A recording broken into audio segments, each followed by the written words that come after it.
BookTube, it's Louise the Big Head Bookworm. Lovely to see you. Hope you're well. Hope you're having a good day wherever it is you are and whatever it is you're doing wherever it is you are doing whatever it is that you're doing. Hello! Welcome to Friday Reads. It's Friday Reads, it's Friday Reads. I'm not in Cornwall anymore. It's Friday Reads. Yes, I'm home. We got home on Sunday evening, so we've been back a full 5 days. Got over my gloom of not being in Cornwall anymore. Last week's Friday Reads was super short because I was in the Eden Project and that was the only place where I knew that I would have enough phone signal to upload a video, because where we're staying doesn't have Wi-Fi and rarely gets enough phone signal for me to upload things, which is great because it means I have a break. I had to have a tech break and a kind of a internet break, and it's good because it means Benedict has that as well, but it does make uploading videos a little tricky. So here I am with Friday Reads. It's the 2nd of November. Gosh, 2nd of November. How's November treating you so far? Are you well? I hope so. I hope you're having a good day. It's a glorious sunny day here, which is beautiful, and I'm very pleased. However, it does make trying to find somewhere to film a video quite tricky, because look, ooh, here where we've got good light is now super saturated by sunlight, and in there it is bizarrely dark, and where I could put the laptop, which is what I record on, either had a terrible angle, let's be honest, terrible angle. I'm not that vain, but gosh, nobody needs to see me from that angle, or it was too dark. And so I've had to move this because where I had it before it wasn't level, and anyway, but we're here now. So here I am, Friday Reads, and I'm going to show you the books that I finished, some new books that have come in which I'm going to be reading, and exciting things, exciting books. Yes, let's talk about stuff. So last week I read a book and I couldn't remember what it was. So in the Eden Project I said I finished a book and I can't remember what it was. It was the second, I'm going to have to put that there, aren't I? It was the second in the Bannon and Claire series by Lilith St. Crow, and this is The Red Plague Affair, and so it's the second in the series. I didn't think it was as good. I really enjoyed the Ironworm Affair. The Ironworm Affair? Yes, the Ironworm Affair. And I did enjoy this one, but it wasn't quite as good. I think some of the momentum had been lost. And I think what I liked was the kind of tension between the characters, and there was less tension in this one. So that was my thing. But I did like all the steampunk and steampunk Victorian England. And I like the world. So I will carry on with it. So if I see another one of these, I don't know what the next one is. I think there's only 2 more. I think there's one more in physical, and then you can get another one as an ebook. So I shall be looking for those, but I won't be ordering them in just yet. So there we go. So I finished that. That was one. I finished an audiobook. I only finished this yesterday, and it was Agatha Christie's The Hollow. I'm on a real Agatha Christie audiobook at the moment. I'm on that train. I'm on that Orient Express at the moment, and I am going my way through, and look at that for a cover. These Pan editions that I have, which came from the early 80s, I think. Is this a late 70s, early 80s? By Pan Macmillan. Yeah, 1978. They have the most gruesome covers. And I don't know why that is gruesome, but it sends a chill down my throat. So anyway, it's a Hercule Poirot. He's not in it masses. It's an Hercule Poirot mystery. He's not in it masses, but I really enjoy it, and it's such a lovely audiobook, and it's read by Hugh Fraser, who plays Captain Hastings in a lot of the adaptations. And so he understands the characters so well, and so that's always a glorious book. My current audiobook is, it's another Agatha Christie, and it's probably my favourite. 5 Little Pigs. Again, Hercule Poirot, and it is just a cosy crime mystery, and it's wonderful, wonderful, wonderful. So yes, so that's my 5 Little Pigs. So and again, it's narrated by Hugh Fraser, so I'm reading that. I'm listening to that at the moment. And I'm actually going out in... Well, I'm going out in about 15 minutes. And that's what will be on in the car. What else did I finish? I finished Gratitude Works. That way, Gratitude Works by Robert A. Emmons.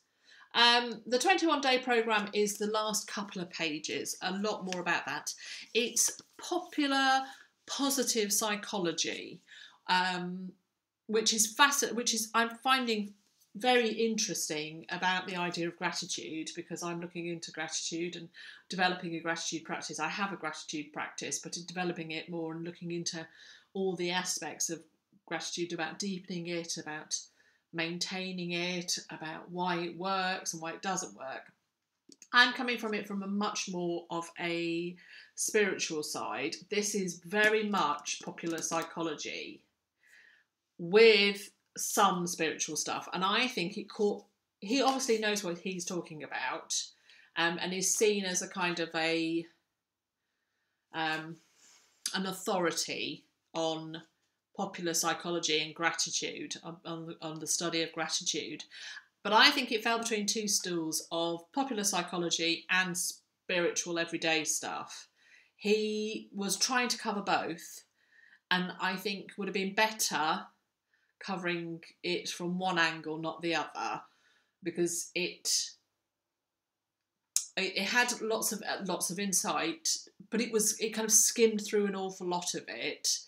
And I do find with some of these academics writing for the general public, their way of citing research papers and research projects all the time, no point is ever made without at least two studies cited, and kind of the amount of detail, the amount of time that's spent explaining other people's projects and explaining other people's perspectives.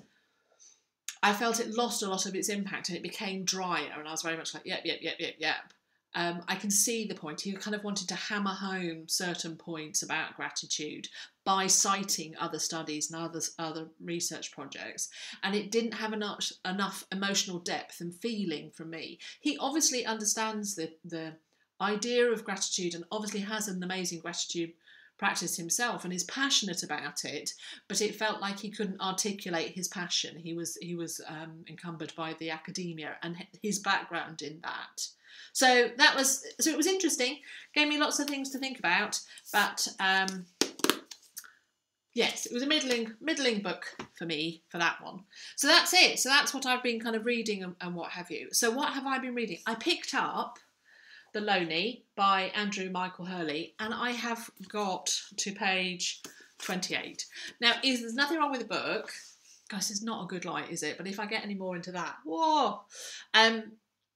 It's not an amazing book so far, but I'm only on page 28, and I don't know what it is. I've been doing a lot of crafting and knitting and what have you, and I haven't been doing masses of reading.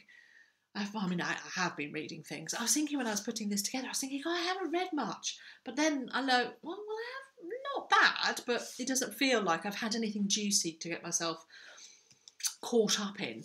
However, I have got 3 books here that are juicy and I do plan on getting caught up in, and they're all new. So, yes, Kingdom of Ash by Sarah J. Maas. It's about 1,000 pages.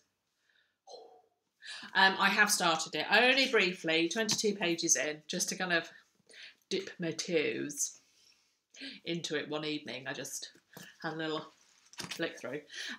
So this is the 8th. It's the 8th in the Throne of Glass series. I haven't read Tower of Dawn because that was much more of an offshoot book, and I'm not that interested in that character. And you can pick it up, you can pick up what's happening fairly quickly without reading that, I believe. So I am going to read this, and I want to read this. I want to get immersed into this world again. So it's a paranormal. It was started off as a YA fantasy range, and is much more young adult. Is much more kind of adult, new adult rather than young adult, I would say. Sarah J. Maas is upper end of young adult, more new adult. Massive, great big fantasy series, and this is a big chunky finish. This is going to finish the series, so I do want to read it because I want to finish the series. So I am going to be picking that up and immersing myself into it. My new spiritual book, which I'm interested in, was recommended by somebody from here, and it's Anam Cara, Spiritual Wisdom from the Celtic World. Is not too big a book by John O'Donoghue.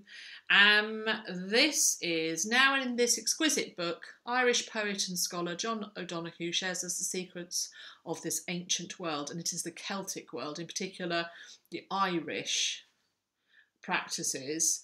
Using authentic Irish prayers and blessings, he reveals the treasures that lie hidden within your own soul and the secret divinity in your relationships. And I'm hoping for some insights, yes, and some spiritual wisdom, but I'm also looking for anything to do with gratitude in here. So I should be reading this week. That's my new book there. And Benedict found this, and we were so excited when we saw it.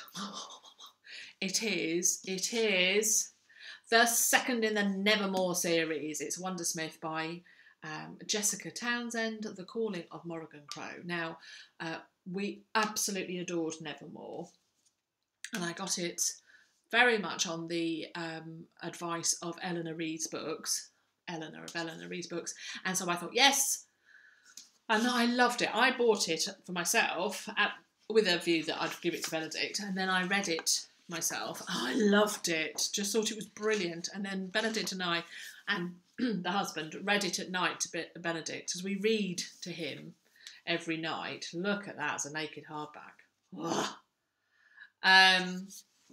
That's the end papers. So because he gets read to every single night, we're reading The Mystery of the London Eye at the moment, which is not bad, actually. Not bad. So we've been so excited about getting the second book of this. Now, of course, I had read the first book and then we read it, and it didn't matter that the husband was reading some nights because I had read it.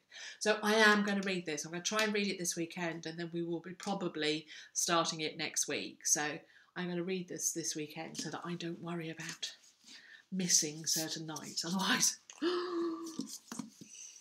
In fact, I just can't wait. I just want to sit and read it. So, the books that I have planned are The Wondersmith, In This Beautiful Sunshine, Kingdom of Ash, Anam Cara. So they're all new, and all books that I have planned on reading this week, and hopefully at some point I will pick this up and get into it. Who knows?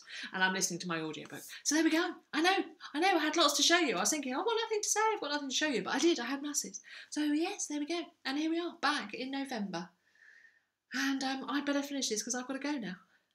I've got to go off to see a chum. So yeah, I've got to drive to see the chum, and then see the chum, and then drive home, and then collect Benedict from school.